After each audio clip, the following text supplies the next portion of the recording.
예, 안녕하세요. 기계바이오솔루션의 강경윤 인사드립니다. 기계바이오솔루션에서는 FDA 510K 그리고 MDR-C 인증을 진행을 해오고 있습니다. 그래서 FDA 510K에 대해서는 설명드린 것처럼 FDA의 기여가 제품, 그래서 Predicate Device가 되겠고요. 자사 메디컬 디바이스와 기여가 제품의 비교가 중요하다는 내용을 말씀을 드렸습니다. 그렇게 해서 이제 FDA의 메디컬 디바이스 승인을 진행을 할 수가 있겠고요. 이제 관심을 가지고 있는 HLB의 리보세나림 그리고 캄렌미주맙의 이제 병용약물 병용요법이 이제 FDA NDA 신청이 되었다가 최근에 CRL을 발부받은 적이 있습니다. 그래서 지금 사실 이 HLB의 리보세라닉 캄렌미주맙이 타깃을 하고 있는 것은 이제 간세포암이 되겠는데요. 이것은 헤파토셀룰라 칼시노마라고 합니다. 그래서 HCC라고 하고요. 그래서 간세포암의 경우에는 이제 간에서 발생하는 악성 종양의 약 90%가 간세포암이라고 합니다. 그래서 사실 HLB에서 진행한 캄렘리주맙 그리고 이제 항서제약의 캄렘리주맙이 되겠죠. 그리고 HLB에는 리보세라닙 이 병용요법은 간 절제술이 불가능한 이제 unresectable이라고 합니다. 그래서 unresectable 헤파토셀룰라 칼시노마 그래서 간 절제술이 불가능한 이제 간세포암에 대해서 임상시험을 진행을 했던 내용이 되겠고요. 그래서 간암의 경우에는 이제 대부분 90%가 이제 그 간세포암에 해당이 되고요. 그리고 10%가 담관세포암에 해당이 됩니다. 그래서 간암의 경우에는 이제 우리나라 남성의 암 사망의 3위를 차지하고 있고요. 이제 40에서 50대 남성의 암 사망에서는 1위를 차지하고 있는 이제 그런 간암이 되겠고요. 그래서 이 간암에 대해서 이제 FDA의 HLB의 리보세라닙, 캄렘리주맙에 대해서 NDA를 신청을 했었던 내용이 되겠고요. 이제 항서 제약에서도 영어로는 흥루이 파머스루클즈라고 하는데요. 이 지앙수에 있는 흥루이 파머스루클즈에서 이제 캔서 네트워크에 공개한 이제 내용을 다뤄보도록 하겠습니다.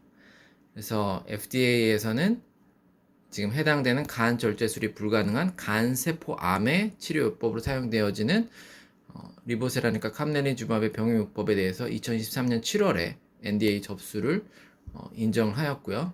이 NDA 접수에서는 리보세라닙의 3상 Phase 3 CARES 310 스터디가 결과가 이제 인용이 된 것이게 되겠고요. 이 3상 결과에서는 간 절제술이 불가능한 간세포암의 환자를 대상으로 해서 이제 소라페닙을 넥사바사의 소라페닙을 대조군으로 사용을 이제 했었습니다. 그렇게 해서 진행이 되었고 이제 랜셋에서 발표된 내용에 의하면 이 리보세라닙의 3상 임상 지표에서는 PFS가 사용되었는데요. 이 미디안 PFS가 1차 요성 평가 지표로 사용되었고요. 결국은 이 간 절제술이 불가능한 간세포암에 리보세라닙과 캄렘리주맙의 병용요법을 사용을 했을 때 프로그레션 프리 서바이벌 그러니까 간세포암이 더 이상 진전되지 않는 그 생존에 있어서 이제 리보세라닙과 캄렘리주맙의 병용요법은 미디안 평균 값에 있어서 5.6개월의 결과를 보였고요. 이제 이 소라페닙의 경우에는 3.7개월로 이제 이 PFS 프로그레션 프리 서바이벌을 보인 것이죠. 그렇기 때문에 이 결과치 자체는 통계적으로 유의미하고 임상적으로 유의미한 차이가 이제 확인되었다라고 이 랜셋 저널에 이제 공개가 되었었던 내용이 되겠고요. 이제 이 내용에 대해서 결과적으로 이제 FDA에서 특별히 항서제약의 캄렘리주맙의 이제 제조 공정에 대해서 CMC에 대해서 이제 facility inspection에 대한 이제 그 deficiency가 있다는 내용이 되겠고요.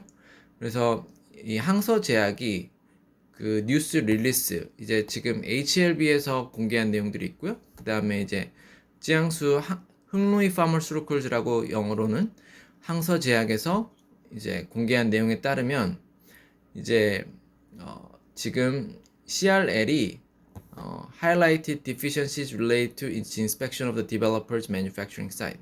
항서제약의 제조소에 관한 인스펙션에 대한 보완점을 하이라이트 하였다라고 했습니다. 그래서 이제 HLB 그 공시에서는 이제 미비한 일부 미비한 이제 보완이 지적되었다라고 이제 공시가 되었었죠. 그래서 항서제약의 제조소에 대한 인스펙션에서 이제 디피션시 보완 내용이 이제 확인 되었다라는 내용이죠. 그래서 이 내용에 대해서는 이제 항서제약에서 FDA와 텔레컨퍼런스 미팅을 통해서 이제 명확한 내용을 이제 밝혀야 되는데 어쨌든 제출되었던 그 NDA에서 랜셋에 발표된 이 리보세라니까 캄렘리주맙의 1차 유효성 평가 지표 자체는 PFS에서 이제 캄렘리주맙과 리보세라닙이 5.6개월의 프로그레션 프리 서바이벌을 이제 보였다는 내용이 중요한 내용이 되겠습니다. 그래서 랜셋에 발표되었던 자료에서는 캄렘리주맙 플러스 리보세라닙 was associated with a statistically significant and clinically meaningful improvement. 그래서 통계적으로 유의미하고 임상적으로 유의미한 결과가 있었다라고 저널에서 발표가 되었었고요.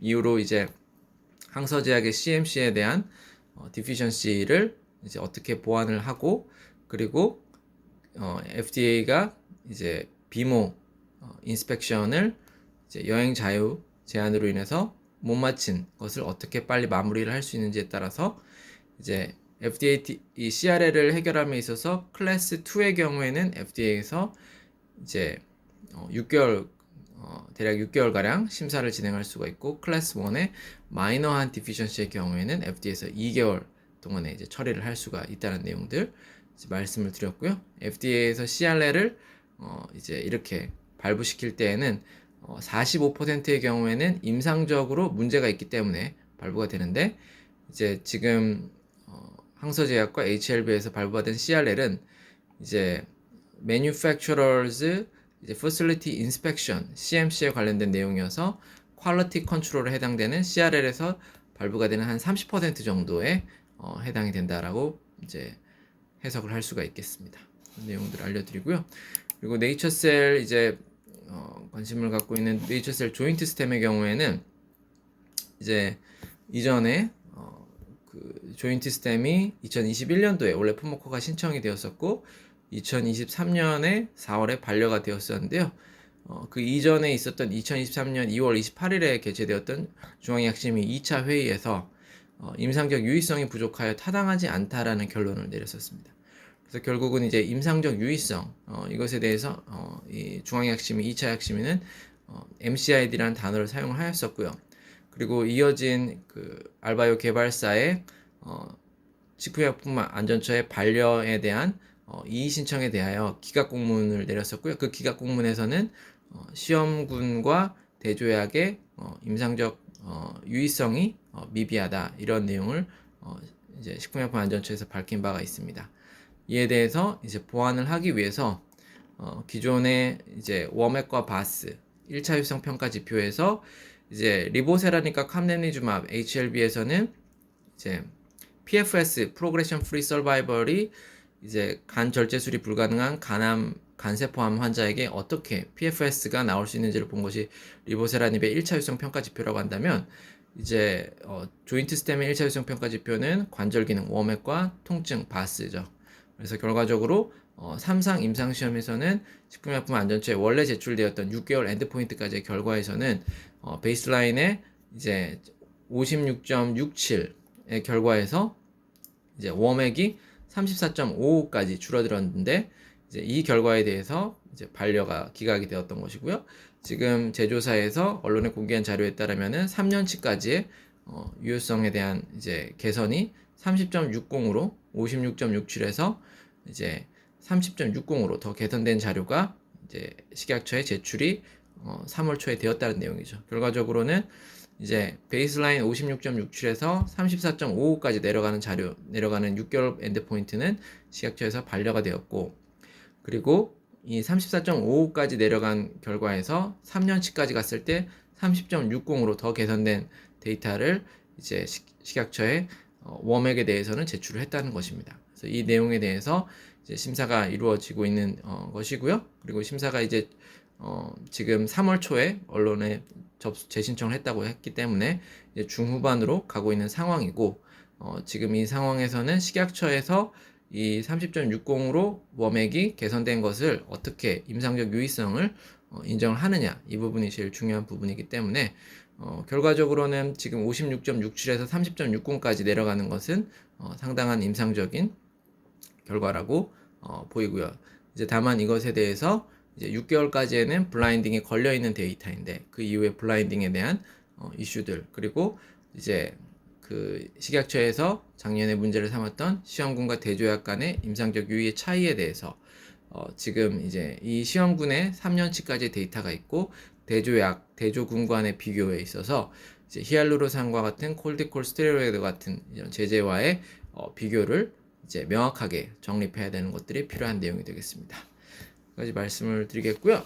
지금 또 오늘 또 주일이어서 이제 그 한국의 이제 교회가 어떻게 이제 설립이 되었는지, 사실 이제 한국의 서울에 있는 교회에서 장로교회와 이제 대한감리회, 이제 감리교회가 사실 제일 큰 개신교 교단이 되겠고요.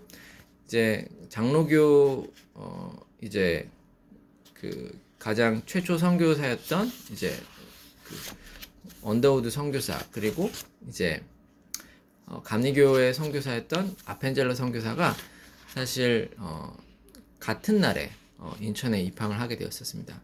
그 이전에 사실 이제 이때 당시 조선의 이제 고종이었고요. 사실 이때 미국의 선교사가 한국에 파견된 배경을 보시게 되면은 역사적으로 우리나라 정부에서는 민영익이라고 들어보셨죠? 민영익을 수반으로 해서 사절단을 이제 고종의 친서를 미국의 당시 아서 대통령에게 전달을 하였는데요. 1883년 7월 민영익의 사절단 일행이 미국의 샌프란시스코에 도착을 했고요. 여기서 이제 열차편으로 시카고를 이제 거쳐서 워싱턴으로 가는 중에 미국 볼티모어의 교회, 이제 감리교회 담임 가우처 목사를 만나게 됩니다. 그래서 이 가우처 목사는 이때 당시 미국의 감리회 지도부에 있었고요. 이 가우처 목사가 고종이 파견한 민영익 사절단을 기차에서 대화를 나누면서 한국에 대해서 깊은 인상을 갖게 되었고요. 이 가우처 목사가 1883년 11월에 미 감리회 해외 선교부에 자신이 $2,000를 한국 선교를 위해서 기부할 것을 약속을 했습니다. 그리고 이 미국의 감리회는 가우처 목사가 1883년에 $2,000, 그러니까 지금 $2,000면은 원화로 한 300만 원 정도가 되는데요. 이게 1883년이면은 지금으로부터 약 140년 전이니까 아주 큰 액수였죠.